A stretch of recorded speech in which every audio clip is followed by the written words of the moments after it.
Okay, friends, will you check the camera just to make sure it's working?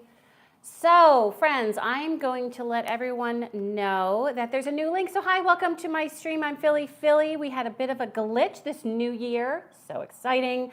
Oh, wait a second. I just need to alert some of my friends about this so that they can. Well, you're on now. I know I am, but I have to let people know. New link for stream. Retry. Okay. 1 second, friends. Thank you so much for your patience. I don't know if anyone's going to get this. Let me try and just let everyone know.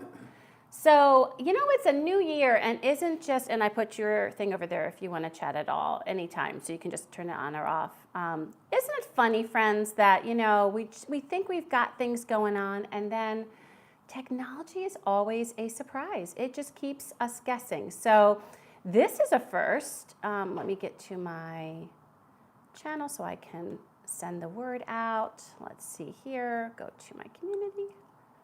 Nice All jersey, right. by the way. I know. I'll chat about that in a second. I just need to retry, please.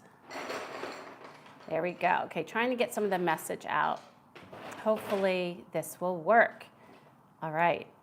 So, by the way, if you're watching this in video, just fast forward a little bit till we get our act together because we had a little bit of a glitch today. So let me take this one and I need to actually delete that one. So let me just do a little bit of housekeeping so it makes sense for friends that are trying to pop on.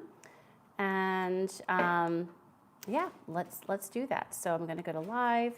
I'm going to delete the one that is not working. Delete forever. Understand. Okay. So again, if you are just popping on, please feel free to fast forward till I begin talking about what our stream is going to be. In live streams, it is always, you never know what's going to happen. It is a moving and It's a mess. it's live. And live television's the same way. You kind of never know what's going to happen. And when that happens, you just have to kind of go with it. So, yes. All right. So, let's restart this. Oh, thank you. I'm going to turn that off.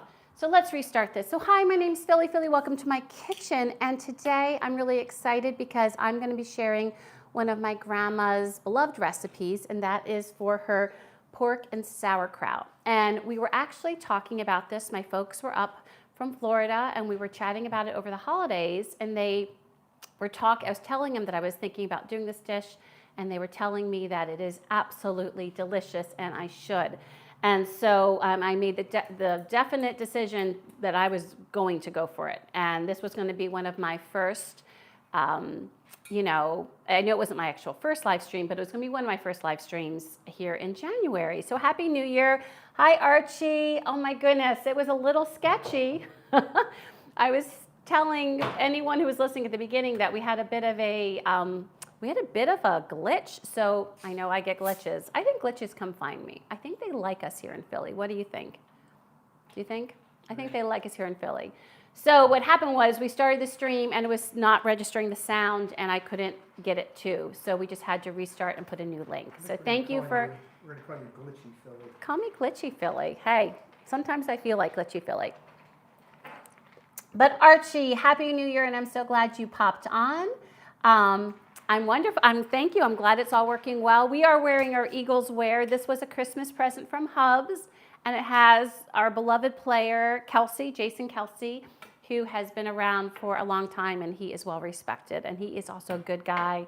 And he's got a documentary about him. It's a wonderful documentary on Amazon Prime, I think it is. The Kelly Green. The Kelly Green, same Kelsey. Kelsey and Kelly. Very soon. If it comes up. Let's see here. Did it come up or no? You might have to go back out and refresh. Oh shoot, why do I keep going to YouTube Studio? That's silly. Let's see. It looks like it's refreshing. Yep. Okay. Yes, I see it. Okay.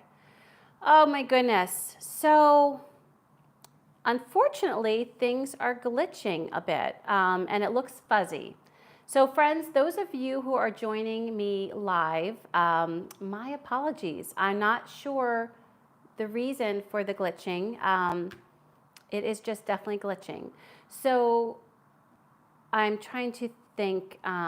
So Hubs isn't on Twitter, so I can't have him, basically tell people that's going back on. And I don't know if this thing's going to go back off. Honestly, this is obviously disappointing, and I'm so sorry, friends. Unfortunately, I have no control over the glitching stuff. So, so my apologies. Okay, Archie. So this is restart number 3, and I don't know if that's what the near is going to be like, but dear Lord, oh my goodness. So thank you, Archie, for coming back, and for anyone else, I'm so sorry for these technical problems. We're not doing anything different on our end. It's almost like we lost the signal, which I know can happen. I think we've gotten awfully spoiled these days, right? We're expecting all these signals to go out to space and back and across the world, and all in a split second, and we've gotten quite spoiled, myself included. But hopefully it'll stay this way, meaning like you'll still be able to see me. I know it looks fuzzy on my end, so my apologies for any of you seeing me through fuzz. If you want to watch the video later, it usually turns out clear. So fingers crossed. But Archie, you are a gem, and thank you for hanging in there. So what I've done is I've chunked up these boneless country pork ribs and into anywhere from like 1.5 to 2 inches, and I'm going to get them browning. So I'm going to be using and I was rambling for quite some time, so I don't know how this is going to come out in the video. So I will tell you, anyone watching, down below, I have the recipe written out per my grandma's instructions, and also I did adjust some things depending upon clarity or what I know about cooking. So, but mostly it's my grandma's instructions. And what I've done is I've gotten a pan warm here so that I can brown these chunks. So let me, first I'm just gonna go get some canola oil in there. Any neutral oil will do. And I was chit-chatting about how back in the day, I'm sure it was vegetable oil, and they didn't use, I don't think she ever used any other oil besides vegetable oil. They probably used lard and butter, and that would have been it. So, so I'm gonna put some canola oil in, I don't know, a couple tablespoons, just enough for me to be browning. And I'm going to get my hot pads. I will be bringing the camera back here, but I have some chopping to do. So I'm just swirling the oil there. I've gotten my pan nice and hot. I'm going to get these on and season them in the pan, because I think that will be the easiest thing to do. So let me get them in.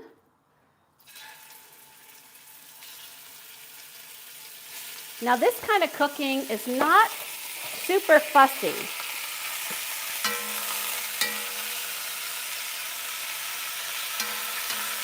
Okay. Well, the good news is the pan is hot, so that's good news. Just put this like that. All right. I'm going to season it with some salt and pepper.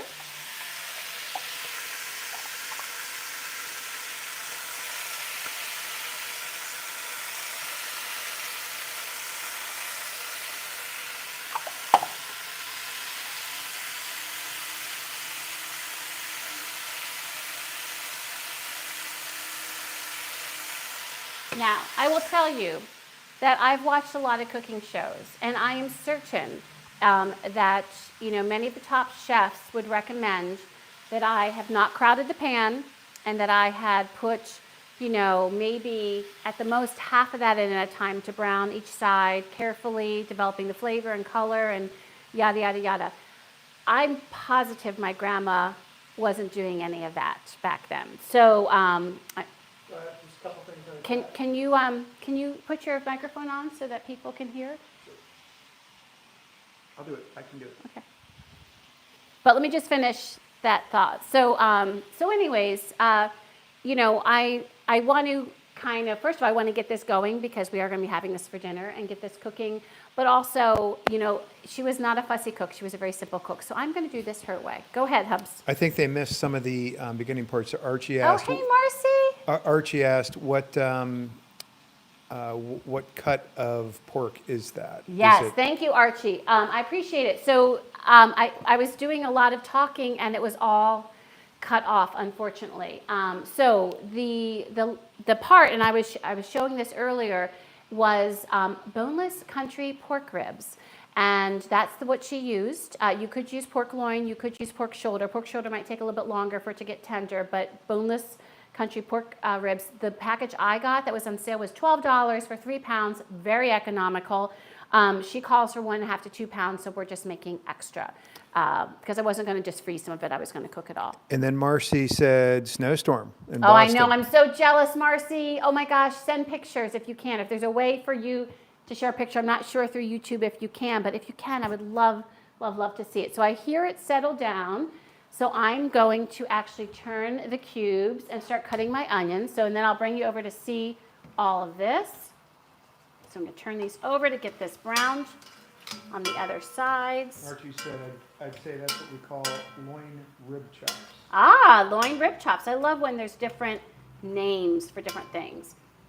So certainly, like I said, if it was, some of the chefs who I admire and revere, and if I was feeling fancy, I would, I've put only half of these in and taken my time. But honestly, I want to get this going. This is a very simple dish. It's a comfort dish. And so right now I am going to put in the paprika. So what's funny is this is very reminiscent of chicken paprikash, the one that she made, but with pork, except for we're having sauerkraut. And we'll talk about our sauerkraut in a minute. Oh, by the way, I do need to talk about the sauerkraut before I put the paprika in. So she calls for 27 to 32 ounces of sauerkraut. And I just got 2 packages that were this size. So I have 32 ounces. And then oh my gosh, when I did a deep dive in researching this and seeing what other people do with the recipe, that opened up a whole host of sauerkraut opinions. But I'm going to follow my grandma's recipe this first time. And so what she did is she put the sauerkraut after it was drained in a bowl, and she let it soak. She let it soak until a certain point in the recipe. So I'm going to get a wooden spoon because I need to get that sauerkraut out. And I'm going to let it soak. So I'm adding water. Now, that's what opened up the whole host of issues as I read other people's recipes, because a lot of people were like, why would you rinse off all that flavor? And then some people said it's too salty if you don't, and all these conversations. So I really think it has to do with taste. We very much like sauerkraut, Hubs and I. But when I was a little girl, I did not like sauerkraut. It took me a while to kind of acquire that taste. And sauerkraut, as much as I love it, does have a strong taste. Now, our youngest is coming over to enjoy the dinner with us, and so I do want to make it mild for him, but also I want to kind of do it this first time the way she did it, which was, soaking it and then draining away that liquid that it soaks in to kind of take out some of the harsh sourness of it to make it more mild. So I'm going to be doing that to see how the flavor is, and then I can decide, do I want to save some of the water that it soaks in and add a little as, flavor or not. So I will check that out. Excellent. All right, so let me check on my pork now. Now I'm going to get my paprika in. So there are no measurements for this part. And so I love paprika. And looking at the amount of pork we have, I would say it's probably going to need, I would say at least 2 tablespoons, maybe 3, because we have 3 pounds. So I would think 1 tablespoon per pound would be my usual go-to. So I'm just going to be very generous with this. There we go. Paprika. Well, I love regular paprika, smoked paprika, and spicy paprika. The sweet paprika is so reminiscent of the dishes she did, and certainly it's going to bring a lot of that flavor and warmth and coziness to the meal. So I'm just going to let this stuff go. I'm going to turn up the heat a little bit, get this browning, finish that up. And then meanwhile, let's get our onion cut. So she just says chopped onion. She doesn't mention how much. So with 3 pounds of meat, I'm going to eyeball it. So I would say this was a very large onion that I think would have been great, but I used half of it already. So I'm going to do this and then maybe use some of this more medium-sized onion. She wasn't very detailed. But you know what? Cooking back then, I don't think you were. You kind of knew by looking Archie, what do you think? I think you kind of knew by looking, like when things were right or when it tasted right, and you measured, like we always joke about, you measured with your heart, right? So anyway, so I don't think a lot of the that kind of cooking was very. Oh, let me take this out. Was very detailed, for sure. So I'm just going to give it a rough chop. So Archie was talking about sauerkraut, thinking it was European, and then he said Hungarian. I think it is Hungarian. Oh, right? so I think they missed that conversation too. Yeah. So when I did the research on this recipe, I saw with the history of pork and sauerkraut, mostly it harkened from German or Hungarian. And when I read the different recipes, they're much more like hers for Hungarian. So I believe this one definitely has an Hungarian edge. And to let you know a little bit about the history with my grandma and grandpa, my grandma's family was Hungarian. My grandpa's family was German. In fact, he emigrated from Germany as a little boy through Ellis Island and all of that. And his mom lived with them until she passed away. So what I'm wondering, like I don't know how this all happened. This could have been a recipe that her family had made, but you also wonder, like, if his mom, my great grandma, was like, "We're having pork and sauerkraut," and my grandma's like, "Oh, I need to soften this up a bit because sour cream makes everything better. The creaminess, I mean, oh my goodness," and you just wonder, like, how that all came about. Did it happen that, she was like, "Well, I'm going to kind of put my spin on it based upon my heritage," and kind of made it her own. So because I don't know, when I look at these recipes up online to see what other people have done, they're all different, right? No two are exactly the same. It's whatever the family did, which I think is really cool. But I wonder, if this one came as a result of kind of, her specific situation which was having, a German husband and her German mother-in-law, and then she being Hungarian, kind of was like, "Well, I'm going to do this." So I'm not sure. These are the conversations I wish I could have had with her to find out how this all came about. So what we're going to do now is I'm going to be putting the onion in to brown with the meat. Get that going. I'm going to be adding some more salt. She does not even call for pepper. I do like pepper, so that's why I added some. But I'm not going to be adding any more. So I'm getting all this just going back here.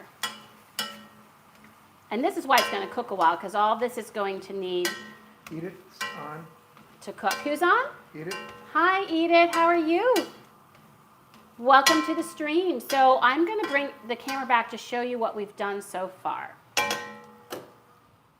And Archie at one point said something to the effect of, yeah, that's what people did. They just kind of, people cooked by instinct. So this is what we've done so far. So we've browned our pork, we've got our onions, our paprika, and our salt, and a little bit of pepper. And here we go. That is what we're doing so far. So the next step we're going to be doing is adding a little bit of water. And this is so cute when I read this, because her recipe says, because again, this is the first time I've made this from her recipe. It said simmer meat in a small amount of water for about 30 minutes. All right. So I'm going to put in a small amount of water. Turn down the heat a little bit.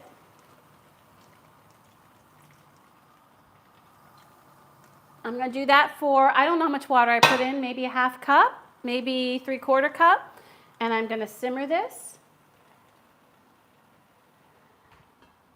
And I'm going to just I'm not going to totally cover the pot. I'm going to kind of somewhat cover the pot. There we go. So these recipes are interesting that way, because I don't really know what she intended. So let's talk again about the kraut. So, first of all, do you all like sauerkraut? So let me know that. Who's a fan of sauerkraut? Who doesn't care for it? Oh, don't worry about coming later. Hey, I just love that anyone can pop on when they can. So, but Marcy, and I can tell that no one, or I know Archie knows, but some are not really sure of what is going on with the recipe. So let me just retell a little bit. And for anyone just hopping on, I'm making my grandma's pork and sauerkraut. Pork and sauerkraut is Hungarian and German in nature as far as where it harkened from. This definitely has the Hungarian spin on it. And so I took boneless country ribs, I cubed them into pieces about 1.5 to 2 inches, and I started browning them just in some canola oil. Make sure that's enough. Yep, that's good. Okay, I'm just listening back there. Let me just check my time. Okay. So in any event, let me go back on my stream of thought. Oh, and so got them browning, and with just some salt, just a tiny bit of pepper, and then cut my onion up. I added that. I added paprika. She doesn't have measurements, but I've made her chicken paprikash many times, and I really like paprika. So for me, I tend to have about a tablespoon of paprika per pound of protein. So I just eyeballed it about 3 tablespoons of paprika.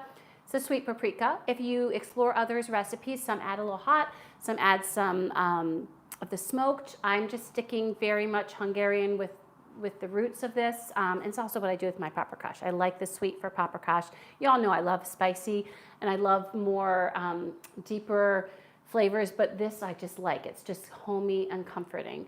So, and so we're just gonna let this kind of, in the small amount of liquid, she just said add some water. We're just gonna let that simmer I'm gonna let simmer until 4 o'clock, so just maybe 20 more minutes. And then we're gonna be adding sauerkraut. After we add the sauerkraut, we are going to be adding more water. She says to almost to cover, but you will just visually look and add that. And then you cook it for about an hour until the pork is tender. So that's why this is gonna be about a 2-hour stream, because so I predict we'll be done around 5 o'clock. So if you have other things to do, you certainly can come in and out to see kind of how it all turns out. But that is our meal for today. This is a very warm and comforting meal. We'll be finishing off with some sour cream. We'll be thickening the liquid with some flour and water, which would have been very reminiscent of how my grandma thickened any of her gravies, as well as my mom. My mom, for years, there was this tin, it was about the size of a cup and slender, and it was made of aluminum or tin. And she would add her flour, and she would, put her water in, and it didn't screw on it. It actually just it almost went on like a shaker would for a cocktail, but not as tall. But you just kind of like pushed it on, and then you shook it, and then you poured it to thicken your gravy. So for anyone else, like if you wanted to keep this gluten-free, you could obviously use gluten-free flour, to keep this part gluten-free. And then Spaetzles. It's funny, my sister and I were talking about Spaetzles when I saw her over the New Year's, and I told her that is one of my to-dos this year, is I want to start working on, because she's gluten-free, and just to see if I can create a Spaetzel that's delicious because there's a couple different gluten-free flours out there, and just find out which one might work best to make gluten-free Spaetzles. So I would love to do that for her, because this is just like our childhood. I did not remember eating this, and I don't think my mom cooked this, but this is just, this is just home cooking. This is, family meals, grandma recipes, all that good stuff. But how do you feel about sauerkraut? That's what I want to know. So no, Art, this is super simple. And so in chicken paprikash, my grandma's chicken paprikash, it's literally butter, onion, chicken, paprika, salt, and some pepper. That's it. And there's no garlic. I mean, there's recipes you can find for chicken paprikash, but we just made that over. It's awesome. It's yeah, a great over dish. December, and it is so flavorful. And we use chicken thighs because chicken thighs just, to me, have so much more. They have so much more flavor, and the way how they react to a slower cook is so good because they get even better. It is phenomenal. So it's amazing how, and pork has so much flavor. I mean, no, it's not as much as like beef or lamb or, some other cuts, but it has like more flavor even than chicken. So, and I've made pork paprikash before. I did that quite a few times over the years, just with like pork loin and having that sliced, and I would kind of pound that out. I'm sorry, my nose is itching. I would pound that out and do it, for pork paprikash. But it's super, super simple. This is very, what Ina calls it something. It's not, not peasant cooking, but very simple cooking, you know, very, very simple cooking. So it's very much a kind of stick to your ribs, home cooking feel. And definitely from the Hungarian and even German side, but the sour cream, I think, is what makes it more Hungarian in nature.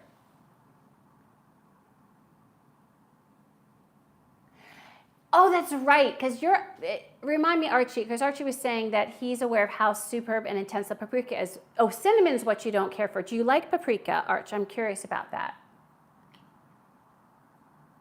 Yes, eat it, agreed. I think it's fun to change out the meat. I feel like, and eat it, let me know if you agree. I feel like with so many of these dishes, and paprikash is one, just like piccata is in Italian, paprikash to me is a technique. And you could paprikash so many different things. That's why you could, you know, do chicken paprikash meatballs. You could even, I've never done a fish paprikash, but you could, right? It's really about the technique and the flavors and making it that way. So I absolutely agree. You love it, yes. Paprika, it's just, and for anyone that doesn't know a lot about paprika, it's just such a warm spice. Not like cinnamon is, but just, it is peppers, but they're not, sweet paprikas, they're not hot peppers. When you first put it in, you'll kind of feel aromatically an intensity about it, but don't worry, it just completely mellows out. It is not spicy in a hot, like where you need milk or you need a drink of water way. It just is in like all the best of flavors. I love paprika. Oh, I did not know that. I think I knew about Indian cooking having paprika, did not know about Mediterranean and Mexican too. Yeah, paprika is, you know, if someone asked me, I think one of my favorites is, just for a variety of reasons, is smoked paprika. But if someone just said, like, you had to just have a few spices, that would be one that would be a keeper for me. And part of it's because of my heritage and the foods that I've grown up on, that I've been exposed to, and they just bring me comfort, you know, having those. So, but did anyone tell me about sauerkraut? Because I really want to know how you all about sauerkraut. Because not everyone is a sauerkraut fan. Let's see. Oh, you did say. You said sauerkraut is European by origin, I think. Yes. And Archie, I think I did say, I think I said that my grandma is Hungarian. Her family was Hungarian. So my grandfather's was German. And I forget their whole meeting story. They married, like, by that day, in terms, my grandpa was older, because I think he was like 30 or 31 or something when he got married, which was later, you know. Was it an arranged marriage? No, it wasn't an arranged marriage, but I don't remember how they met. And my grandma was, I feel like, maybe 7 years younger, and as a child, I remember doing that math and being like, 7 years younger, it seemed like so shocking to me, because I remember thinking in 8th grade she was in 1st grade. Like, I went through all those scenarios in my head. Like, I literally did that. Since you love sauerkraut. Oh, you love sauerkraut. Wonderful. Oh, I love that. I love that. And what I was mentioning, yes, Spanish is smoked paprika, absolutely. And pimentón. That is the best. Absolutely. Yes, and obviously, Arch, you could decide to add some garlic. Garlic is one of those that I think, you know, I mean, garlic's never not invited to the party. But for this, and I will say, you know how much I love garlic with my grandma's paprikash, because that's how I grew up eating it without the garlic. That's just where I go to, because it brings back all those memories and feels for me, right? And doesn't food do that for us? So back to the sauerkraut. So what we have been doing with the sauerkraut, because I don't know what anyone missed, is we've been soaking it.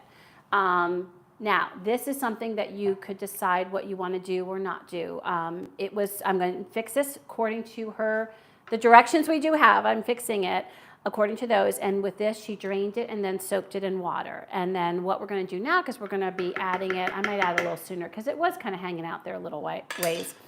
Just so it can get cooking and covered, is I'm going to drain this. So it's been soaking, and if you would like more sauerkrauty flavor, you could save the liquid and add a portion of it, a cup of it, or whatever. I'm just going to do this per her instructions that she does have, which is draining it and just using water. And our son's coming over, and he's not a big sauerkraut fan, and we assured him this was going to mellow out. So, I think about when you're serving for kids, we all have different palates because we're adults. You develop more taste for things, but if you're serving it to young kids, it probably would be nice to definitely do it this way to make it a little milder. When's the boy coming over? He's going to come over, I told him to come over between 4:45 and 5 o'clock. So let me just get this out. And then we're going to be adding this to our pan and then adding water to cover. And since I was doing a lot of chit-chatting during this and the video was like breaking up, I'm going to call it a half hour, even though I didn't technically start timing it except for a little bit ago, because it really has been there a little while. So I'm draining it. I'm going to bring this over and dump this into our pan. So I'm going to bring y'all over so you can see it, because there's not a lot to see. There's going to be a lot to see when I make my Spaetzles, which is coming up. But let me bring you over so you can see what's happening so far. So it's been simmering here, partially covered. You can see I have my Spaetzles ingredients. There's my Spaetzle maker there, that white thing with a little box on top. So let's come over here. 1 second, I'm going to go like this and turn my camera so you all can see. That's a nice view of the kitchen at the counters. Lovely, lovely. I'm going to go here and we're going to go down. There we go. Okay, get you a little bit closer. Excellent. Okay, so now you'll be able to see things in 1 minute. Let me just pop this off and see what's happening here. So it's simmering away, which is what she had said to do, and now I'm going to get, this is actually a very old wooden spoon, as you can tell, and I feel like I need to use my family wooden spoons for this since it's a family recipe. We have all that great flavor on the side that we'll want to get down once we get more water in here. It smells, I'm telling you right now it just smells like paprika to me, which is one of my favorite smells. One of my favorite things that I like to smell in the kitchen. So I'm going to dump in the sauerkraut here. So that's 2 pounds, or not 2 pounds. Yes, 2 pounds. 2 pounds, 32 ounces. There we go. And then, well, that's a lot of sauerkraut. My goodness. It's a dark green one. I'll just take that out and keep it all the same. This will be interesting to see what dear son does. There's another dark green one. There's nothing wrong with the dark green one, but I just like it visually to have it all be the light. But this is going to be way out of our dear son's comfort zone, but he's very adept at picking out what he likes, and he will like the gravy for sure. And you know what? This might be his first foray into sauerkraut that he likes, because it will be mild. We're going to make it mild for him, and then maybe we can liven it up as it gets, as he gets older, he'll like it more. So I'm just giving us a quick mix. I'm going to get my heat back up because I do want this to come up to a simmer. I'm going to be adding some water to cover, so let's do that now. Let me get some water.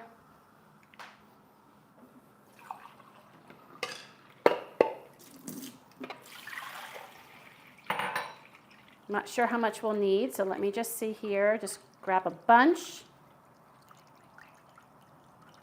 I'm putting some in that bowl, so I can just pour some until we have enough.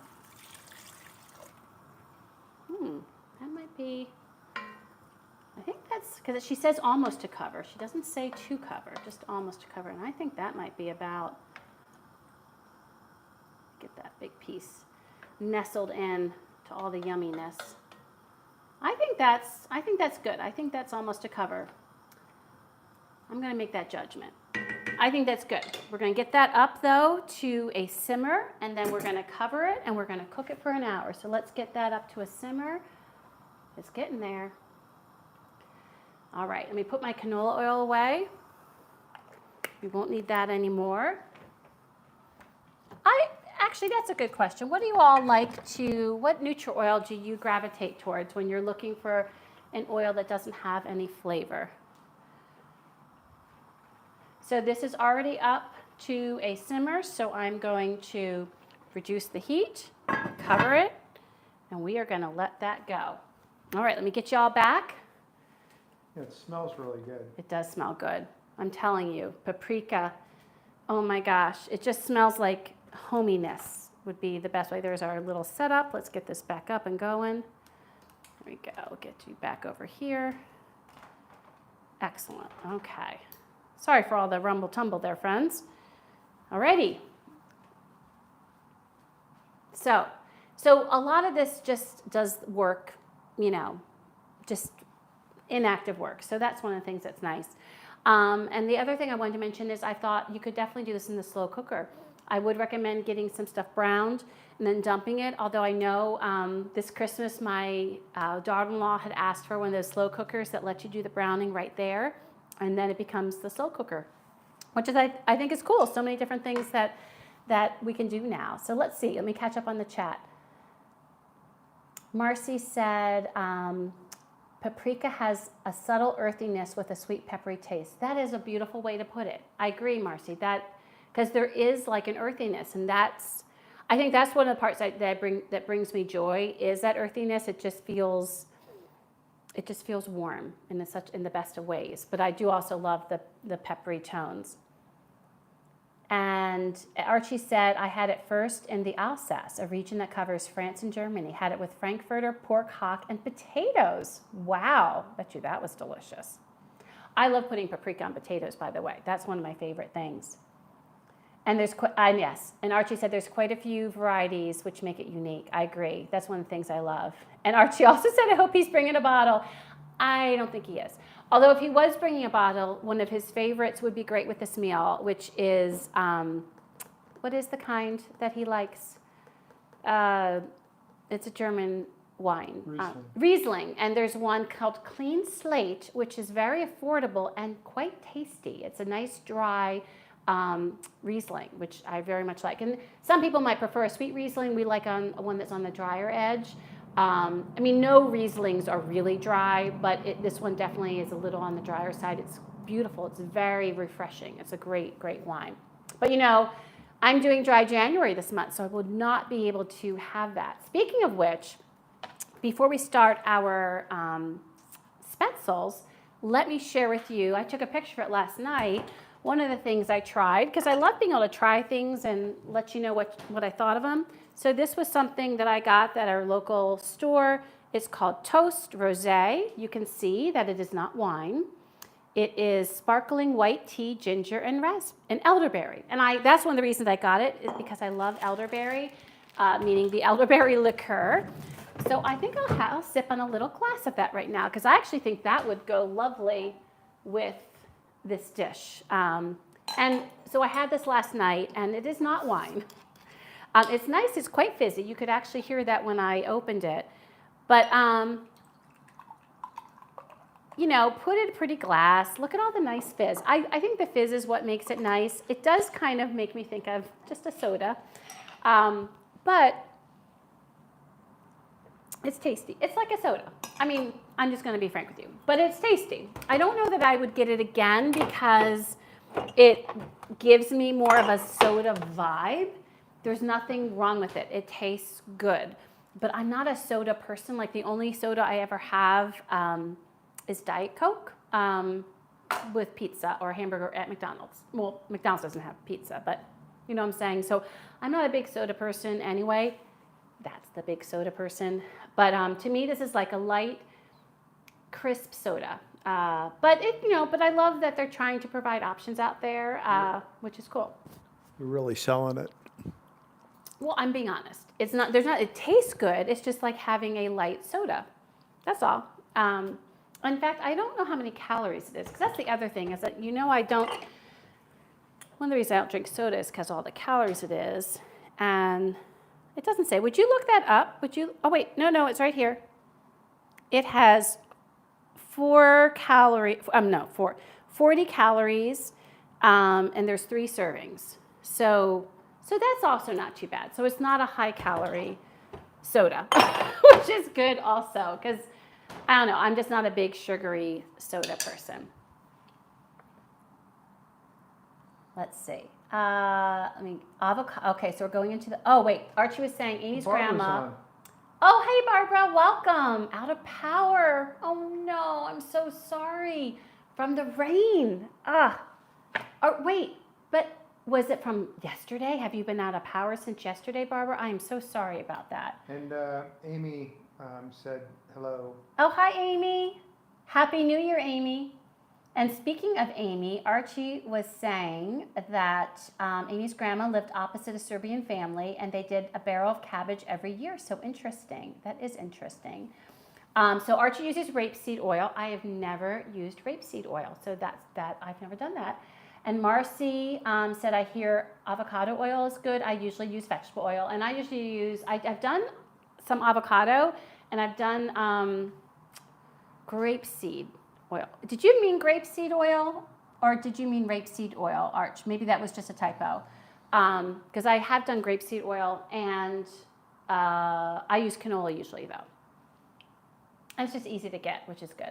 And Eat It says, I think in many countries they eat cabbage as a side with many dishes. Yes. And so Eat It, have you done the roasted cabbage?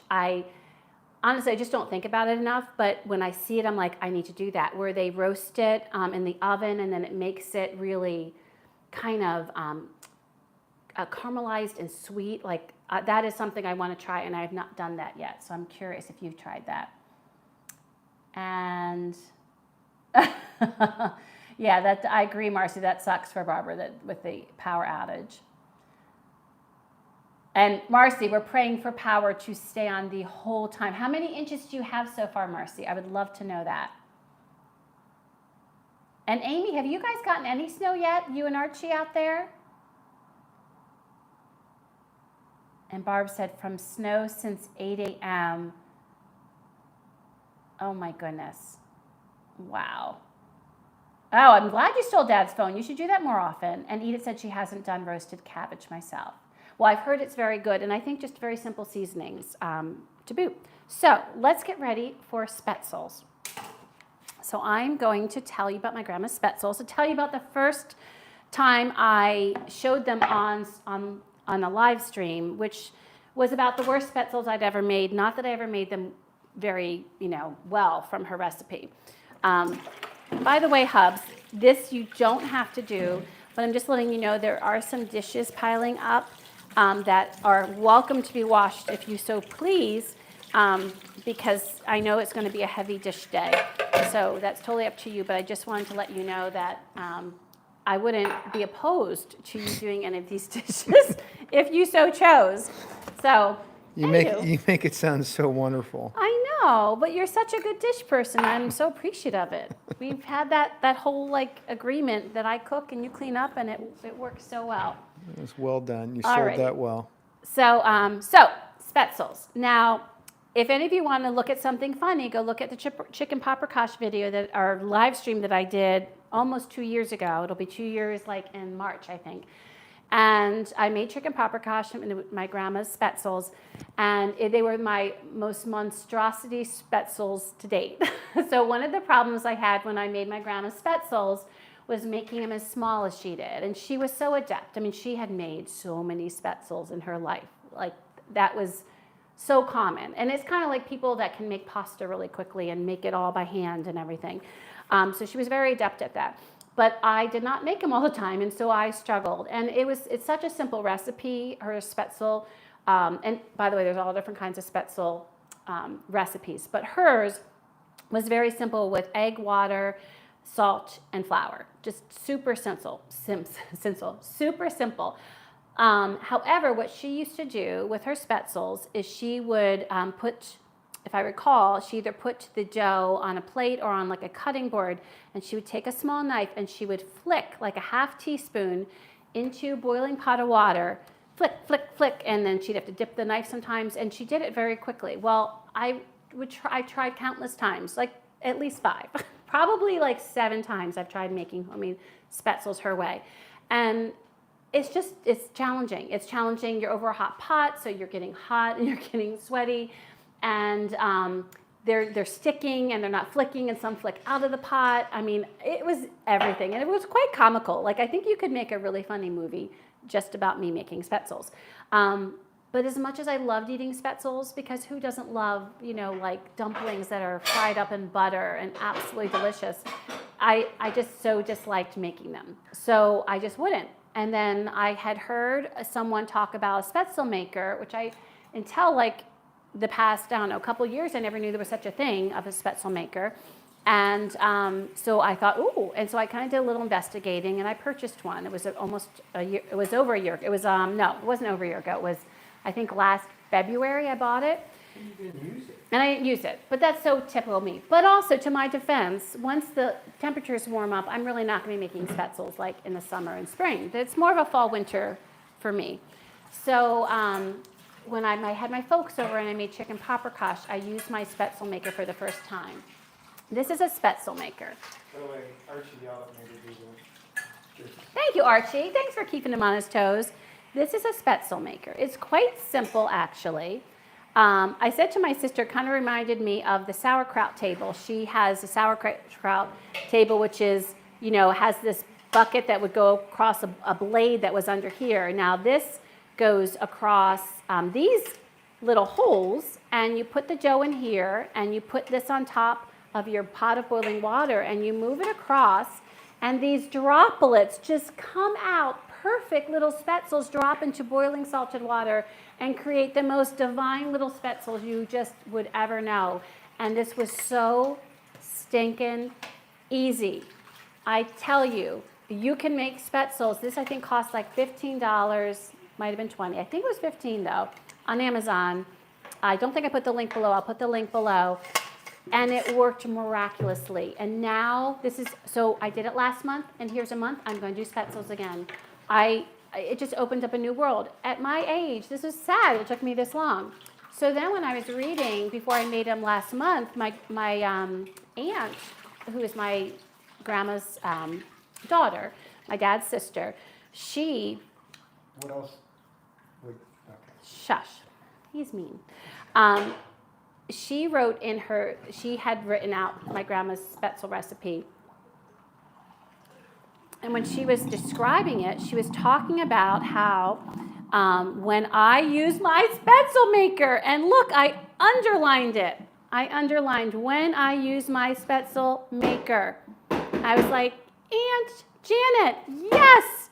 So when I use my Spaetzle maker, I use only 2 cups of flour, so a thinner dough works better. So that's what I did, and it was beautiful.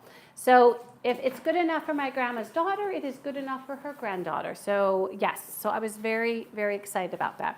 So we're going to make Spaetzles. It is so simple. Aunt Janet knows what she's doing. She knows what she's doing. It is so simple.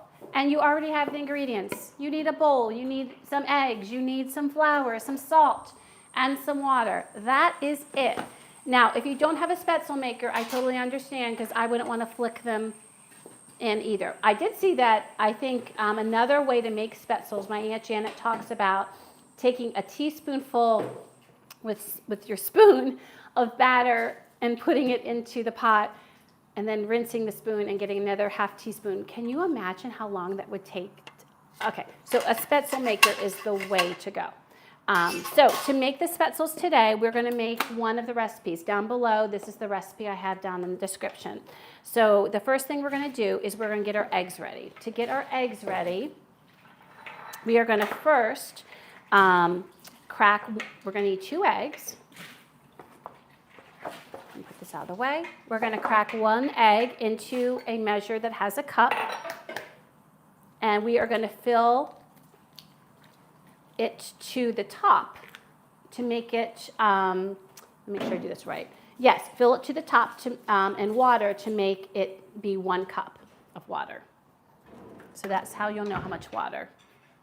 And if anyone knows about eggs, eggs are usually about 1/4 cup, so that's really about 3/4 cup water, but base it on your egg. Like don't.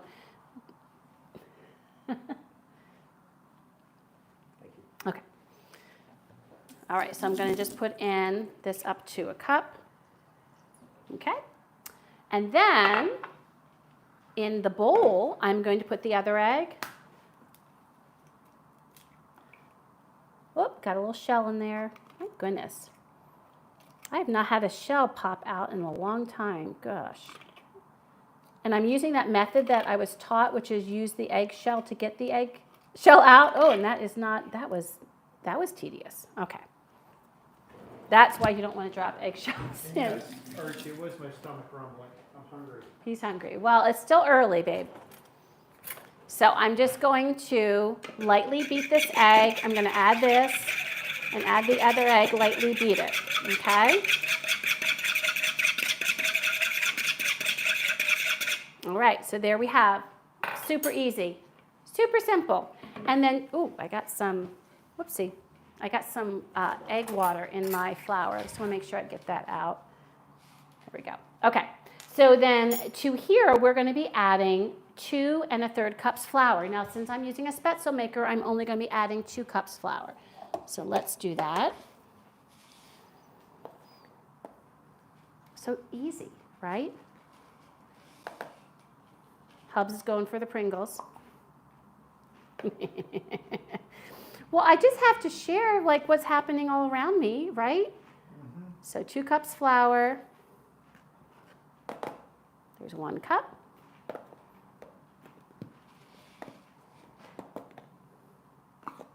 Make sure your flour is light and not compacted because you will be using too much flour then. Uh-oh. What's that? It's a mess. Oh, Hubs made a mess. That's shocking. Okay, that's 2 cups of flour. He made a mess of the Pringles. All right, so get that flour out of the way. And then you're also going to be adding, wait, let me just add that little bit that was there. And then you're also going to be adding salt. And I think she said a teaspoon of salt. So I'm going to get my little measure and put a teaspoon of salt in there. Oopsie. Okay, let's go a teaspoon of salt. Okay, there we go, teaspoon of salt. And that is it. And then I'm going to get a little spatula, and you're just going to mix this up. And it's going to be kind of a rough dough, so to speak. I mean, this is so easy. You know, flour, water, egg, salt. Like, how hard is that? And what's nice is this is the consistency, is you can see it's kind of, I'm going to use a specific term of ploppy. See, it's kind of ploppy. And that will enable it to go down through the holes on our Spaetzle maker. So I already got this boiling, but let me get it right back up. Salted water, of course, just like with pasta. And then I will bring you over and show you how we make Spaetzles. So delicious. In preparation of it, though, I'm going to be getting a little bit of butter. A little bit of butter here. And then we are going to fry these up. That's probably not going to be a big enough pan. Well, we'll wait. I'm going to get the pan out after I see how many, because when we made the Spaetzles the last time, we doubled the recipe because we were having 5 people. So this time it's just the 3 of us. So I'm just doing the single recipe. So I'm going to put a little bit of butter here. And then after I drain the Spaetzles, I'm going to put them right in here just so that they don't stick together. So just getting a little bit of butter. There we go. Don't forget about those $6 peas. The $6 peas, I know, right? So that's where they'll go. And I'll put the butter here so that we can add more as we get some Spaetzles there. There we go. All righty. So has anybody made Spaetzles? Edith, I bet you've made Spaetzles. Special Spaetzles, right? Marcy loves Pringles, the barbecue flavor. We've never had the barbecue flavor.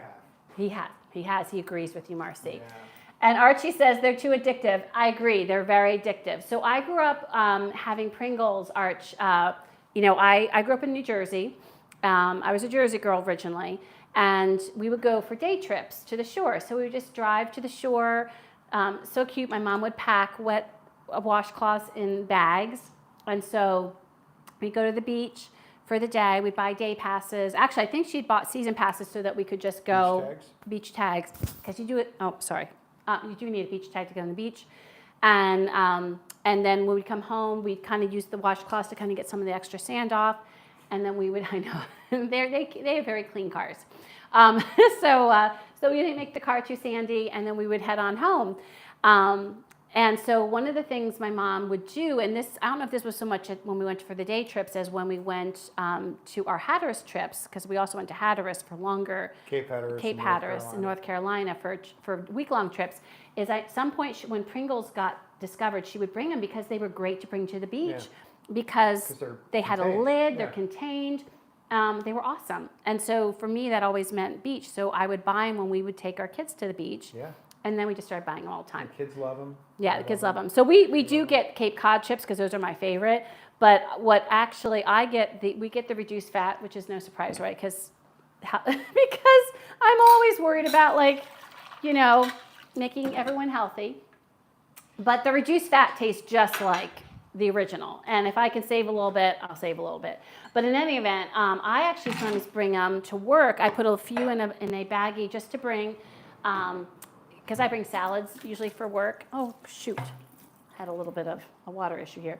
I bring salads for work. So it's just nice to have something a little salty and crunchy in addition to my salad. So that's why we have them. And then what I do in Hubs, I will tell them exactly what I do, is I hide the Pringles that I currently am using for work that week. And then once they come into our snack drawer, this sounds mean. I know this sounds mean, but then Hubs can have some, because the problem is I use them for my lunches, because he has some fancy lunches for work sometimes. I never have fancy lunches because I'm a teacher. So I just try to manage that I have stuff for lunch all week, and which is why I hide the Pringles. That one was one from last week, so that's why it was in the snack drawer. But yeah, that's just a little view into our life. And let's see here. Barbara says she has made Spaetzles. She's used a colander before. I got a Spaetzle maker, so you have a Spaetzle maker too. Is yours like mine, Barbara? I think we did talk about this, I think in one of the other streams, but remind me.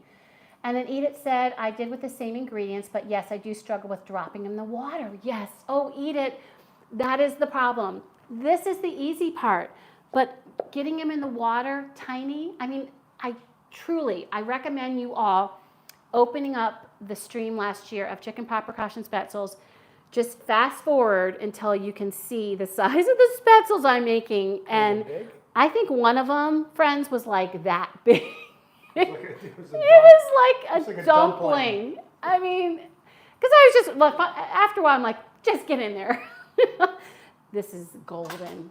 Eat it. You will never look back. And I will put the link down of the one I got on Amazon, because I know there's like a bunch, and not that the other ones aren't good, but I do know this one works, so I will be sure and put that down. And Archie says, a bit rough around the edges, a bit like Hubsville. There you go. Oh, and Marcy said the salt-flavored Pringles chips were launched in 1968.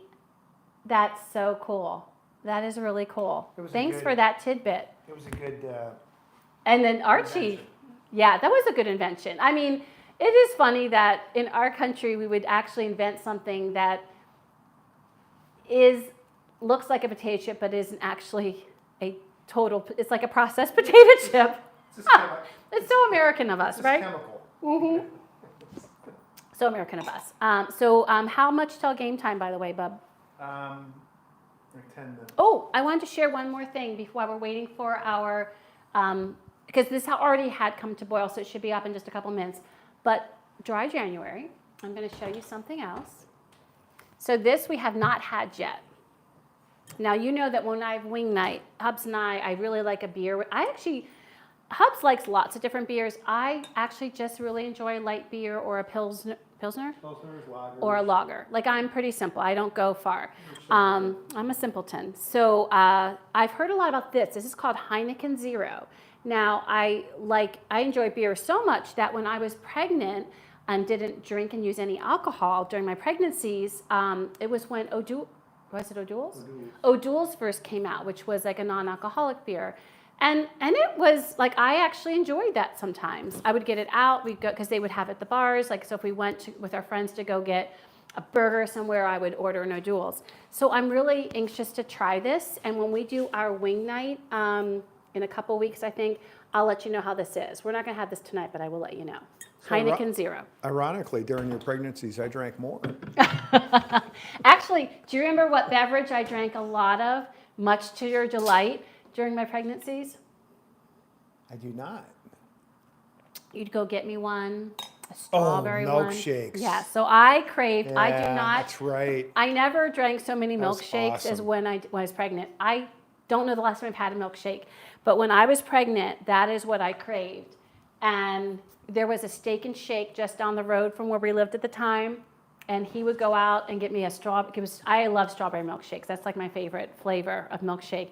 And he would go out and get me a strawberry milkshake and, of course, chocolate one for himself. And we both just gained weight together. We became chubby. He was so in it to win it with me. I just love that. No, we just laugh about it. I mean, that's all fun stuff, great memories. But, I mean, I really don't get milkshakes, do I? You do not. I don't. But like when I was pregnant, I was like, I want a milkshake. It was such a happy I time. also didn't eat chicken. Remember? I was like, I didn't want chicken as far as I could throw I it. remember we went to a restaurant that was like known, ironically, they were known for their chicken, Yeah. and you ordered it and you looked at it I and was you were like, like, oh, I can't eat it. He was so befuddled as to what to do with me. I mean, first of all, I was the cook, and I remember making this one pork roast that my friend had made that was phenomenal. I made it, and the smell was getting to me inside. I was like, oh my, I gotta go. And so finally I took it out. I'm like, I can't eat this. I gotta go. I don't know if anyone else has had any of those kind of episodes when they were pregnant, but it was, I give you credit for like, not for sticking with me, because I was a bit of a... It was an unusual time. It was an unusual time. Okay, it should be about... Yay, it's ready. Let's bring it all over. Let's make some Spaetzles, friends. Enough chit-chat. I had to laugh.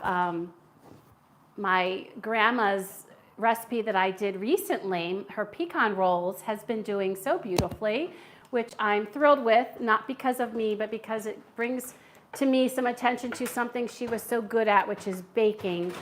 And in any event, you know how when you get more views, you get comments. And so a lot of the comments have been lovely. And then this one comment recently came and said, you talk too much. And I had to laugh because during my streams, I definitely talk too much. I agree wholeheartedly. I drive myself crazy. But on my videos, I don't talk. I just talk what I need to say. So I just said nothing because you know what? You just can't. All right, so this is what you do. We have salted boiling water. It has this little lip here, so it kind of catches onto the edge of your pan so that, see how it stays put? And then what we're gonna do is we're gonna put the dough into the basket. I got it about, I don't know, half full or a little above, and then you just start shimmying, and these droplets fall, and then you scoop them out. So we'll kind of do this in batches. That's what I did the last time, and it worked really well. It's helpful if you have one of these spiders. They make it really easy, so I highly recommend that. I think I got that for Christmas last year, right, babe? The spider? You did, yes. Okay, so I'm just gonna, 2022. yes, I'm just gonna pour some of this in. Here, okay. And see that it's dropping already? And then you just go back and forth, and these little droplets of joy are going down. And you wait until you get most of it out, and then you put them in, eat it. This is gonna change your world. Look at this. And by the way, one of my goals this year is to redo my chicken paprika. They just come out. And when I get my spider and show you these little bundles of joy, That's pretty wild. you will never... Look at that. Oh, that's right, you weren't here. You were having drinks with my dad when I made these. And Matt. And Matt, yes. They took my dad out to our favorite place to get a... He would only have one drink, as much as we tried. He was a good little husband. And look at Matt and I that. only had one drink too. So this, because I just did this one thing, I don't need to do batches, but look at these. Cool. They just come out. I mean, it is remarkable how easy this is. When I tell you how I strained Oh my God, look over at that. this, Come out they like- just come out. It is That the is most wild. glorious thing in the world. Like I'm telling you, anyone, if you want to make Spaetzles, make them this way because it just makes it so approachable. easy. It is foolproof. Let me just get this in. I'm not going to miss any bit. I'm getting every last bit out of there. How long do you cook them? Just a couple minutes. Most of them are probably done now. We'll be getting them out as soon as we can. It's really till they rise. And since they're so small, they cook really easily. I just want to get every bit out. I'm going to get that out. There we go. Oops. And I'm getting some. So see how there's some here? I'm just going to take some of that off, get every little bit. And Hubs, you might want to put water on this. Okay. Thank you, babe. Look at that. So friends, now let me show you. See these little bundles? Look at this. Look at those little bundles. I mean, it is so easy. It's life-changing. A Spaetzle machine is just life-changing. So let's get those out. So I'm just going to drain them, and then we will fry these up. So But look at this. Look how easy this is. Edith said I really need to get that. I will pop it below. Barbara said it's great, Edith. And then Archie said nowadays modern dads to be make the same sacrifices as mom. So Hubs, you were born at the right time. And then you just get all these little lovelies out. I think I got them all out. And then I'm going to fry these up. But isn't that spectacular? I mean, like, how easy is that, right? So then all I'm going to do now is I'm just going to toss these in that butter I put there just to, help them. But, if you didn't want to fry them up, you could add just a little more butter and they would be ready to go. But there is nothing better than frying these up in a little butter. And since this is a splurge meal, why not? So let me get this off and replace it with a fry pan, and we'll get to frying them. Okay. So Hubs, I'm just going to pour this out so this can cool. I can pour it right in there. That'll help, actually, with that. Just a second, friends. Let me just get this poured out, and I'll let this cool. The game's about to start, so if there's any bad language that comes from my part, you'll... Luckily, I won't get in trouble for that. So I'm going to put a fry pan, and seeing how many Spaetzles we have here, I'm going to go down and get one of my larger ones, just because it'll enable them to get a little more browned. So I'm getting my large fry pan. So we're going to go do that. Get that there. I'm going to add some butter. This is not the time to be shy. We have healthy meals, and this is not going to be one of them. There we go. And there's already butter in here. And just get this melting, get this pan going. All right. There we go. Let's check on how our other part is doing. See how our pork is doing. Let me get you a little closer, friends, while our butter is melting. Let's see. There we go. Let's see how that's going. Ooh, look at that. Nice. Yep. Well, I will tell you, friends, I can smell, and I absolutely can smell that sauerkraut. So for people that think that, draining all that liquid and rinsing is going to take away any of the flavor, I'm here to tell you the scent is still there, so it probably helps them be a little more mild, but I don't think it's doing as much as some people think. I mean, I think if you left it all in, it would be quite strong, which I don't really think is what anyone intends. Okay, so our butter is foaming. I'm going to get these in. There we go. And we're going to get these fried up. Look at these lovely Spaetzles, though. I mean, just so easy, so perfect. So tiny. Like when I tell you the Spaetzle I made at that live stream, it was probably like 8 of these. 8 of these, that's how much bigger they were. Yeah, this is just such the way to do it. So these can fry up. There we go. All right, so I'm gonna reduce the heat and let these just kind of stay over here and crisp and hang out. And let's get everyone back over and check out the chat.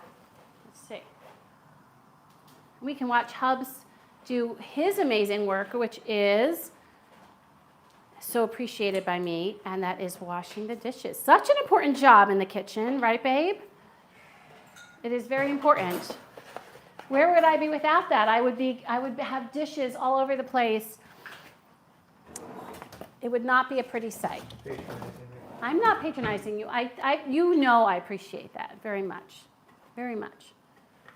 Is the Spaetzle maker a pain to? I'm gonna have some soda now. No, as long as you do it very quickly, it's fine. Well, right, and because it's one of those things. If you wait like 5-10 minutes, agreed, it turns into a paste. And I feel like dough, especially bread dough, and I'm sorry. You want me to pause it? Nope. Okay. Especially bread dough and Spaetzle dough, like it's just it will be like paste. And speaking of dough, one of the things that I'm going to be making a video about that I've been doing is I've been reviving my really neglected sourdough starter. So let me show you how that's going. By the way, DS is on. Oh, he's not. His wife put a message on Twitter. There was a medical emergency. He's fine, but that's so because he was going to do a little chat tomorrow and he canceled that. So this is my revived. This was my old one that had the black on top. I think I showed it to you guys at one point. This is my revived starter, and here is my less old one. And they are healthy, and I just need to make. Let me open it. Listen. Hear that sound? That's the good sound. It's beautiful. It is like in great shape now. Oh, it smells delicious. So my starters are now all in good shape so I can use them. And I wish you all lived close to me because look at this discard I have after reviving them. And discard can be used in a variety of ways. You can make pancakes. You can use it to make a quick bread. You can use it to make crackers, like pancakes, yeah. Anything. It really helps elevate the flavor. I'm going to give these a little stir.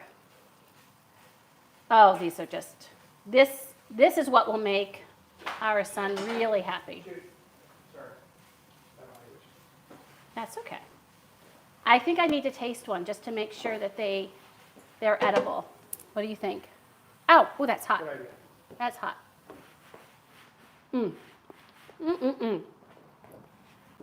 They'll be good crisped up. That's a good plan. So get those crisped up. They're good, but they'll be better getting a little crispy. All right.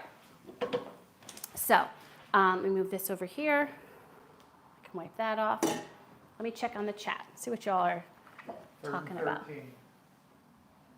So, I can see Archie made a smart aleck comment, so I'm going to take a look at that in just a second. Let's see here. Archie said he ate and loved everything while he was pregnant.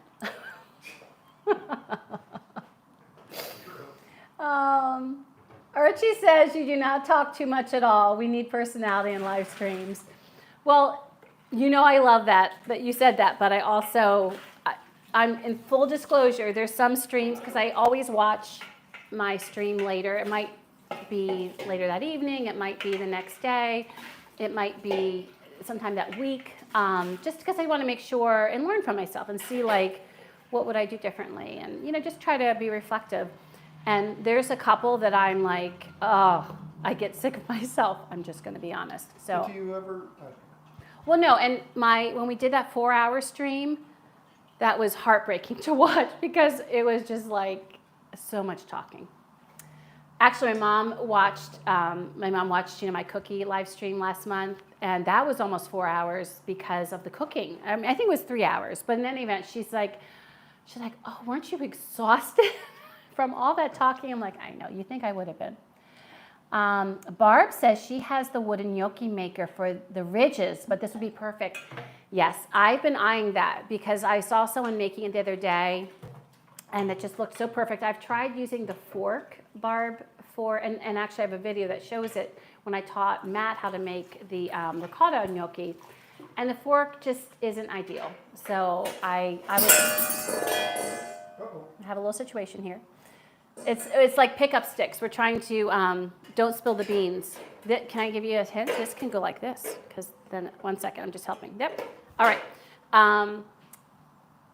So yes, I would love that one with ridges. And by the way, this month, the little one and I are making homemade orecchiette pasta.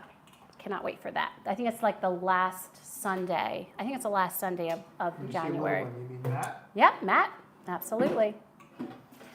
Yes, gnocchi are a little bit bigger.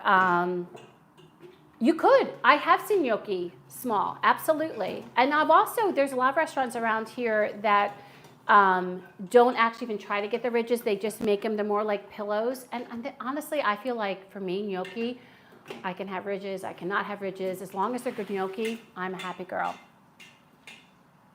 Let's see here. I know, right? I know. What are the others having? And he is the head scrubber. So you're asking, what could I use? Barb, are you asking what could you use the Spaetzle maker for, or the ridges? So just clarify that, Barb, the question that you had. So while Barb is answering that, I did have a question for all of you.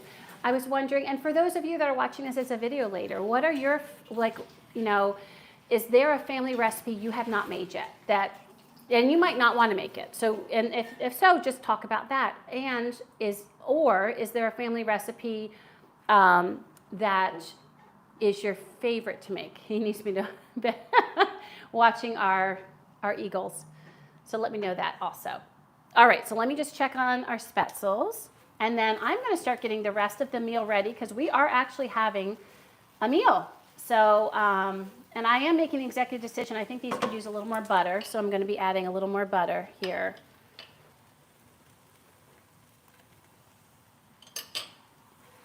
I just feel like the pan is a little dry, so I want to add a little more butter to that. Okay. All right.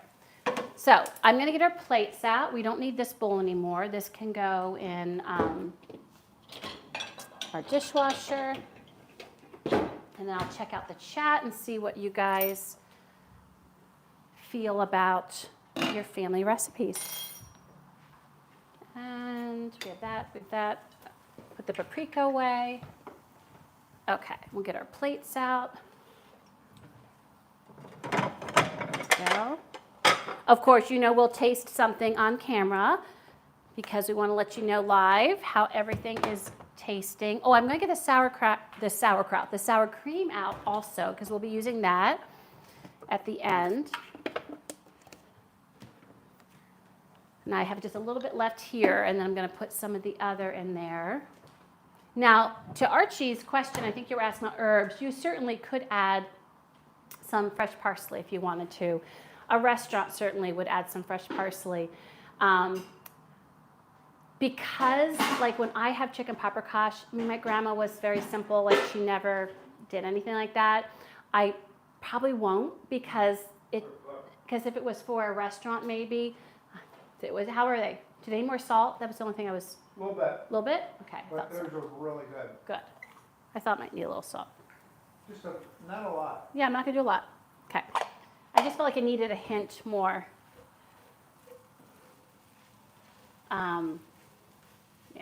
Okay. All right. So let me see what you guys said. Could I use the Spaetzle maker for gnocchi? I don't think so, because at least the gnocchi, the gnocchi I use, or the dough, I need the towel. Do you have the towel, babe? It's right there. Oh. It's right in front of the things. Oh, there we go.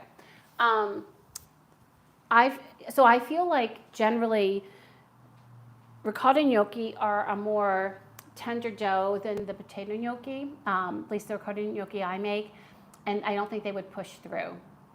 So I don't think it would be a good idea for gnocchi. I just think the dough is too firm. It needs a dough that can drop like that. Do you know what I mean? That's really wet. And I know the dough that I use is just, and that's a pretty, tender dough for that. So I don't think that would help, sadly. I wish there was a quicker way. But I'll tell you, you know, at least the way I make it, it's kind of like playing with Play-Doh, because once you get the dough made, I roll it out into these long ropes. I just take my bench scraper and go chop, chop, chop, chop, chop, you know, to get generally the same size. And then kind of what Barb and I were talking, I try to roll them up onto a fork. And what happens when you do that, when you take the piece of dough and you roll it up, like the little portion that you just made, you roll it up, one part gets indented and the other part gets ridges, and it just helps hold the sauce. But as I was saying, at a lot of the restaurants around us, they just go chop, chop, chop, chop and have these pillows, and they're delicious. So I think you can do ridges or not do ridges. So gnocchi can actually be exceedingly simple and easy to make. I think much more easy than how I was trying to make, Spaetzle the way my grandma made it. So that's why I think I've made homemade gnocchi many more times, because I did not find it as labor intensive as the old way of doing Spaetzles, for sure. Archie says, I feel Hubs talks too much. I agree. I agree too. Especially when I need to talk. Oh my goodness. Awesome. So no family recipes that you guys still haven't made. And Archie, that doesn't surprise me with you, because I just feel like I so envy the cooking you do, because I wish, I know at some point, once I retire from teaching, I'll have more time to cook, but I do envy that, because definitely with having the teaching job, during the week, they're pretty quick meals, just based on my energy level that I have after a day with the kids. And, I enjoy the cooking, but on the weekend, like to me, Sundays especially are great days for like this long cooking kind of food, right? I just think that's good stuff for that. But do let me know. And the ones you cook for us. Which ones? Some of those meals, like the chicken dish that the kids love that my mom did. Oh, we haven't done that one yet. So Extraordinarily simple. It's extraordinarily simple, but it takes when it's all said and done, it takes about an hour to cook, because making sure it's tender enough. But one of Andy's favorite meals, that is one of our kids' favorite meals that we haven't had yet this year, and our youngest, we're just talking about getting together next month, because that's when our youngest turns or has his birthday, and then our eldest turns or has his birthday in March. So it kind of like happens like that. So we wanted to try to get together sometime in February with the family, and I'll make dinner, and in March. And we were talking to Matt about it and said, what would you like? And so he's still figuring it out. But one of the things was this meal that Andrew grew up with, which is, I've made a short of it. I did make a short of it, but I've never done like on a live stream. And it's a meal that you use with chicken breasts. It's like one of those Campbell's soup meals, and it was cream of chicken soup, and you add just enough milk to make it kind of a saucy, but not like soup, but just saucy. And over top of the chicken, after you season it, you put Swiss cheese. You pour the mixture of water and soup mix over top of it to cover. And then we would get Pepperidge Farm stuffing mix, just like the herb flavor. You could do chicken though, would be fine. And you mix up that according to the package directions. And then I take and I kind of crumble it over top, and then it bakes until the chicken is done, until it's bubbly and the chicken is done. And that is fabulous. It is so easy, and it's very much a comfort, stick to your ribs kind of meal with chicken. And that's one of our family favorites. So you're right, that is a nice and easy meal. But I did want to let you know coming up, so why we had a little bit of time waiting for everything to get done. So coming up, let me just take a peek here at my schedule. My next stream, by the way, please don't forget to like and subscribe and share. And this is a longer stream because of this recipe, but they're not always this long. And then the next stream won't be as long. It is next week on Friday. We are going to do a takeout try or buy on a Friday instead. And we're getting it from a place that one of the food critics in our city that we follow, that we absolutely adore, and he makes the best recommendations, is a man named Craig LeBon. And he recommended this place for a different kind of dumpling. It's called Nepali Momo Kitchen. And so we are going to be trying the food there and do takeout. So we're very excited to do that on Friday. That'll be at 6 o'clock Eastern Standard Time. So that is happening at the end of this week, at the end of this new week. So that is what is on the docket for us. And Mr. Laban also recommended a certain dish at the restaurant we went to last night. Now, it's not the picture you saw of the shaved ice. That was really cool and such a great fine texture and just so unusual. The four of us had a ball just sticking our spoons in, and it was going everywhere. It was really fun to eat. But there was a dish that was made with a prawn, a huge prawn, river prawns they're called, and it's a Thai place, and it's Thai food unlike any you've had. Like, it's unlike any Thai food that we've had, and it's called kalia. That's how they say it, so I finally figured that out. And we went there with friends last night for the second time, and it is fabulous. So first time, it knocked our socks off. Second time, it continues to exceed our expectations. And they're in a new spot, which is like a little fancier than the original spot that was a little smaller, and BYO. So the new spot has cocktails. I, of course, had a 0 proof one. But I was also the designated driver, so that was apropos. And yeah, just a great spot. So many great restaurants here. Did Hubs behave himself, or did he let you down? He behaved himself mostly, and it was a terrible night last night. It was rainy. That storm that is bringing you the snow, Marcy. It was just yucky night. So he actually went and got the car, and so it was just around the block. But he went and got the car, and then I popped in and then drove us home, just so that my friend and I could stay dry, which was very lovely and very chivalrous, and we appreciated it greatly.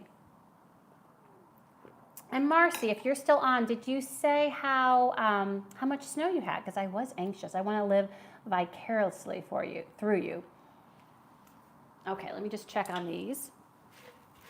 Ooh, they're starting to get crispier. This is what you want. So let me bring you over to see how they look so far. Thank you all for your patience. I know there's nothing you can do. Food cooks when it cooks, and we all just have to be patient, and that's what makes the anticipation of eating this yummy stuff.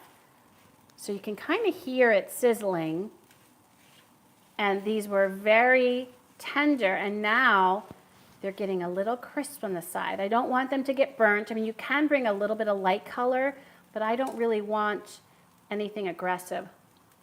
And they just give them more texture. I might tilt it up just a tad. So I have it currently on, look at my messy oven, or my messy stove. It was on low. I'm going to put it on 2, just to get the slightest bit of color. They're delicious. Very good. Now, as a child, I could just have eaten this whole thing. I mean, I basically, pretty sure I said, how many can I have? Okay, so meanwhile, I'm going to get my sour cream ready. So Marcia said we have 5 inches of snow so far. Later on, I think another is coming around 9 p.m., so they're going to get hit again. Well, enjoy the beauty. I think there's nothing like, especially while it's falling, is going out and just the silence, like the beauty of the muffled nature of snow when it's like when you're in a snowstorm. I love that lack of sound. So when we mix everything together, we're going to be needing at least a cup of sour cream. So what I'm going to do is first I want to check. 1 second. Make sure, there's really nothing there. So I'm just going to get rid of that. I don't even know why I saved that. Friends, why did I save that? I mean, I do like to use every last drop, but my goodness. I guess that would have been good to make a little sauce for a taco or something. That's funny. Okay, so we don't need that. So we'll just use this one. That's funny. Funny and unexpected. There we go. Okay. When we were talking earlier about the different things I've been trying and relaying to people, for anyone that, either wants to do dry January or just wants to have some good non-alcoholic options, while this one isn't one I would purchase again because it just wasn't meeting what I was looking for. Tasty, but not something I would necessarily, I don't know, want again, right? I mean, like, so for anything that we want, like if I like a certain flavored tea and I'm like, oh, I want to have that again. This is fine. It's tasty, but just not something that will call me. Well, something that I have been thinking about since our stream last week are those ones that had the ginger beer in it. I really liked those. So, definitely if anyone is looking for some non-alcoholic options, and again, we're all different in our tastes, but I do highly recommend you checking out different things with the ginger beer because it was very good. How are we doing on the food? It'll be ready in about 15 minutes. So, you should check with the little, see if he's going to be on his way soon. And RC, that's a good mix. Archie said, Marcy, please make a snowman with a carrot for a nose. I know, I would love that. Either that or make a snow angel too. I don't know, it's been a long time since I made a snow angel. And see, so back to the whole soda wine thing, like I would just rather have water. I love water. Water is so underrated. Okay, so I'm gonna get a little tasting plate out for us. I'll get us the little forks that we'll need in preparation. Got that ready. And I'll even do a little bit of your job while I have a little time. I've already set the table, so once our stream ends, we can go over across and sit down. Do you all set tables? Is that a thing? My mom always did, and I feel like we do things our mom did. My mom always used placemats. My mom also used cloth napkins. They weren't fancy. They weren't the ones we used like when we had company, but they were practical, and she washed them up. And I mean, back then it wasn't to be green because people weren't thinking about that, but it was nice. Like, there's something about a cloth napkin, first of all, in its practicality, which is the fact that it actually helps better when you are wiping up a mess, but also, whoops, wait a second, let me just fix this. But also in the matter of being able to wash it. It's like it just makes sense.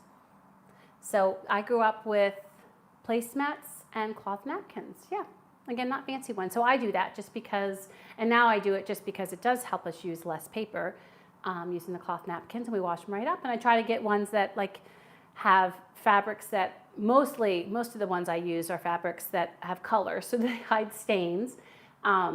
And they wash up easily. We do have a couple on some of my try or buy streams. You'll see I have these beige ones, but I don't use them with certain food because they will get stained right away.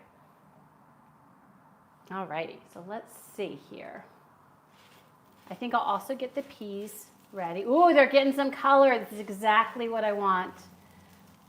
So I turned it up just to like that next notch. In mine, it's 2 above low. And they're just getting a little toasty, just enough. So now I'm gonna get out our $6 peas.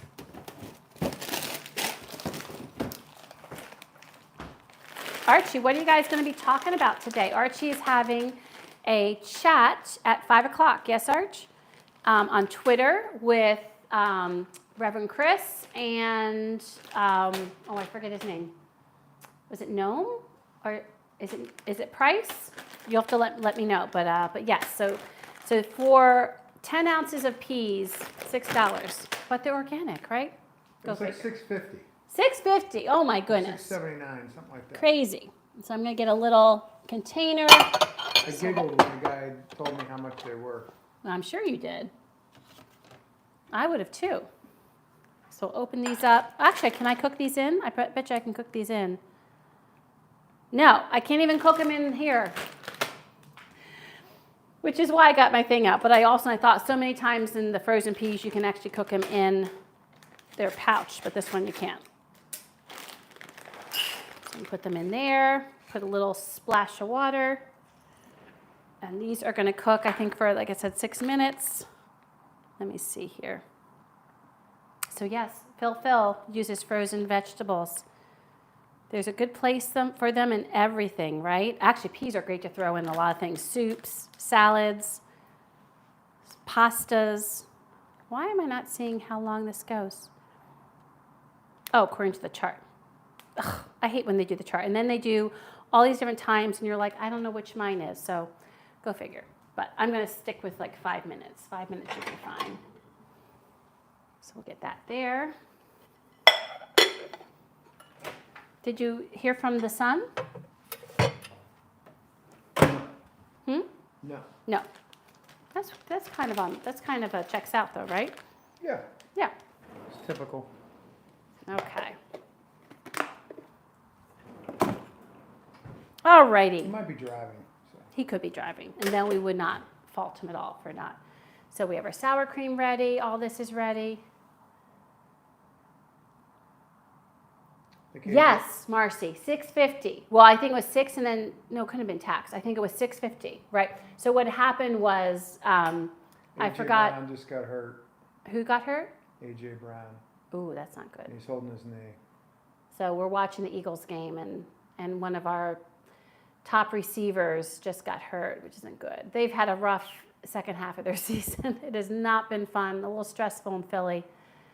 But yeah, so Marcy, I forgot to get peas at my regular grocery store, and he went to get them, and they were $6.50. But like we were stuck. I needed something quick and easy and green to kind of balance our meal, and so that's what we did.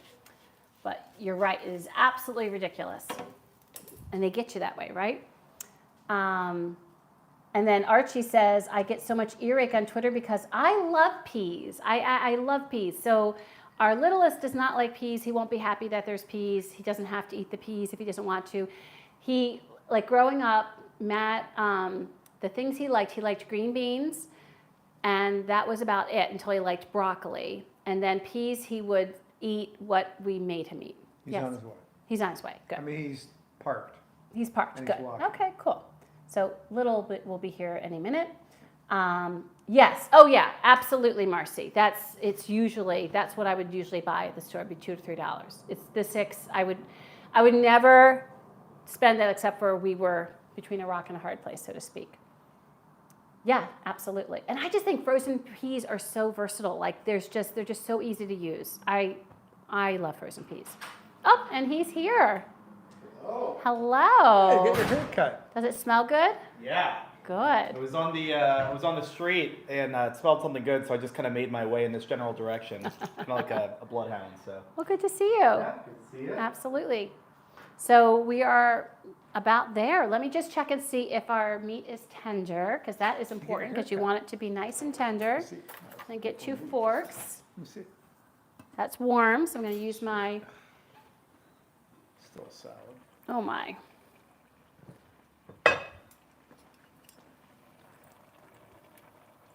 It is tender. We are in business. Okay, I'm going to bring you over to C. Are these the homemade Spaetzle again? Yes, you can you can nab a little one if you want. We are in business, friends. Okay, so actually, Maddie, would you bring that over? Because actually, I just want to leave it here while I mix. No, because I'll mix it here. Never mind. I'm changing my mind. Okay. So this is the finished product. I used my forks to make sure the meat was tender, and it was. It broke away easily. And so now what we're going to do is we're going to bring this over, and we are going to add the sour cream. So let me bring you back over here, and I'm going to bring the bowl to our main table. I'm going to get a, what do you call it, a heating pad, because I know you technically can put these down, but that's a lot of heat right there. All right. Now, this is one part that I found really interesting in Grandma's recipe. In there, she said that you add the sour cream and then you let it cook for 5 to 10 minutes. Now, in my world, you only add sour cream off the heat because it can curdle. And so I'm going to do it in my world. So no offense, Grandma, but I would rather the sour cream stay creamy as opposed to, getting curdled. So that's kind of my general rule of thumb with sour cream. So that's one deviation I'm going to make. So I adjusted her recipe as so down below. And then I'm going to take this and I'm going to get a clean spoon to scoop out. Now, we have a lot of meat because it had 3 pounds instead of 1 to 2 pounds. So I think we're going to be freezing. And if you like it and you want to bring any home, you can. Yeah, I'm sure I won't like it. Well, I'm just saying. So we will share. So I probably put like a 1 1/4 cups sour cream because we do have a lot. And then I'm just gonna mix this in. Oh, I forgot to put in the flour. Oh, shoot. Okay, I screwed up. I didn't thicken it. Oh, I messed up, friends. I know. I was supposed to thicken it first because I didn't stir it and see how watery it was. I'm supposed to thicken it first. So we're going to get curdled sour cream because nothing is ever not doable. But this is too watery. And so she thickens it. Ugh, goodness. Why don't you just throw some So there, flour in? you can't just throw it in. Because- there's a process. Yeah. Hubs, there's a process. So we are going to have some curdling. All right. Oh, all my right. goodness. It'll be fine. No, I know. I just, I'm a bit of a perfectionist, aren't I, babe? I'm not gonna eat it. Okay, so now back to square one. I'm going to get one of my jars, and I am going to put some flour into my jar and add some cold water. Let me just do that. Pretty good. So I'm going to do about, I don't know, probably 2 tablespoons. I'm not sure if I'll need all of that. Okay. Add some cold water. Is it going to a boil yet, sweetie? Nope. Okay. Add some water to this. I'm going to shake it.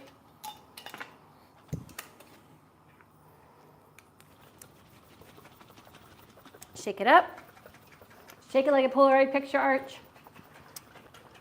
It's slowly starting to. So you do Bubble want to a bit. add this to boiling water when that happens, which is why we'll have curdling. And then this will help thicken up our gravy, so to speak.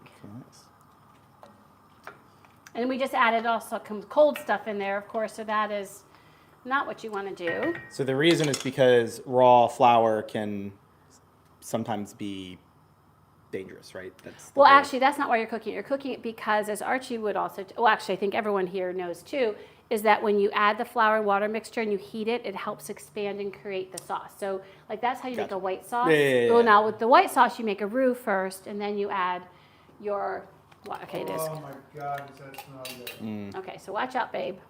Watch out, babe. It smells so good. Okay, so I'm gonna start adding some of that. So I don't know if I'll need all this. I'm gonna kind of play it by ear. Maybe it won't curdle. At least I'm not using light sour cream. Well, that's thickening up pretty nicely. Oh. Just add a little bit more. Oh, that's coming along nicely. Okay, I did use all of it. So I did about 2 tablespoons of flour, and it thickened up nicely. It's amazing how with hot liquid, how quickly it kind of does its trick. Okay, I'm going to show you all. Let me first bring it over here while it's still heating and show you what we did. I should have brought you over. Sorry, friends. You know me, I get a little frazzled. So you see, like, already, it's just this really beautiful sauce now. And I know at any moment it can curdle, but so far it hasn't curdled. But look at the color there. I mean, how nice is that, right? Okay, so I'm going to actually turn this down. I think we escaped a travesty, a cooking travesty. Okay, and I also want to taste it and see about the seasoning. So let me just taste. Just get a taste of this. It's going to be screaming hot. Oh, that's good. Oh, that is yummy. Really good. Honey, will you test it for saltiness? Just use this over here. Just don't get neat. Just kind of get the sauce with the sauerkraut and test it for saltiness. Can be hot? Yeah. No, it's good. It's A little good. bit more. Oh, a little more? Okay. Wow. All right, we'll put a little more salt in. So I tend to like things a little less salty. So I always ask Hubs because I think he has a more normal salt barometer, so to speak. This is a big thing, so I'm gonna, there we go. All right, I think we're ready. So what I'm gonna do is give us all a little plate first. We are ready, yay. Okay, I'm gonna put this on 1, 2, 3, 4, 5, so that can cook. I'm gonna put a little bit on for us. We're done with the sour cream. What's the score, by the way, babe? They're losing 3-0.